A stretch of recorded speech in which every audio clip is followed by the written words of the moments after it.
A heavy rain poured down on the dark streets of Earth's capital, the city bathed in golden lights despite the storm.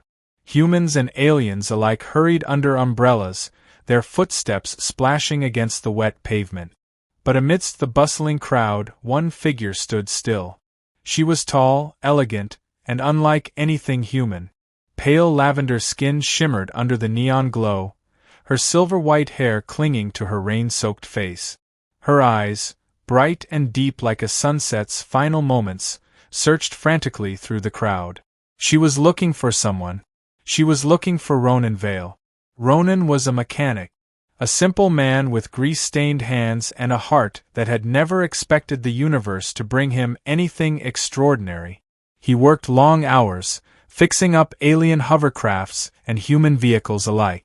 That night, he was locking up his small shop when he heard rapid footsteps approaching. He barely had time to turn before slender arms wrapped around him. "Human!" A trembling voice gasped against his chest. "You must take me as your wife. If you do not, I shall perish." Ronan froze. His mind struggled to process what was happening. The woman clutching him was not human.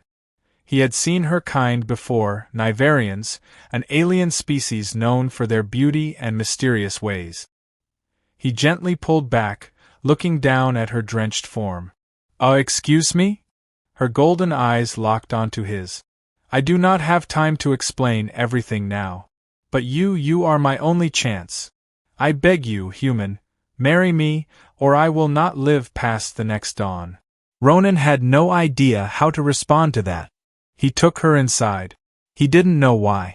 Maybe it was the sheer desperation in her voice, or the way her soaked figure trembled in the cold. He wasn't the type to turn away someone in need, especially not a woman who looked like she had just escaped something terrible.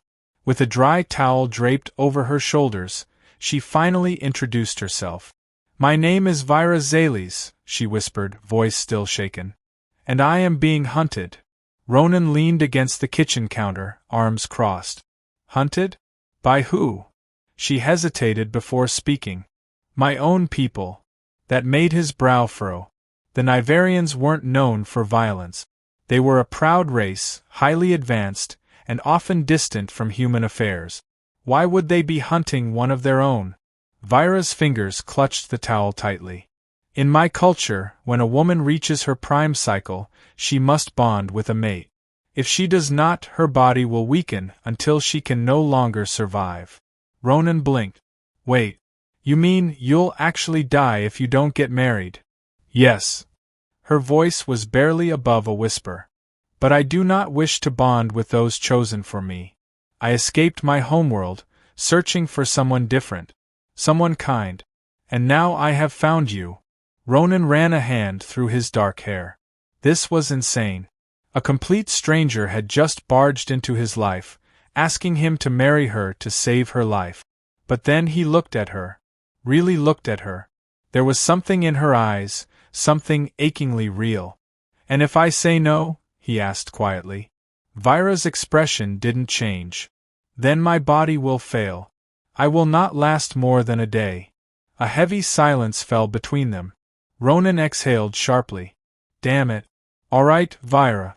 I don't know what the hell I'm doing, but I'm not going to let someone die on my watch." For the first time since she arrived, Vyra smiled. The next morning, Ronan expected to wake up regretting his decision.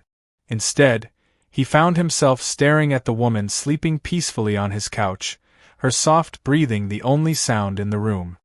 He still didn't know what marriage meant to Nivarians. Did it have to be official?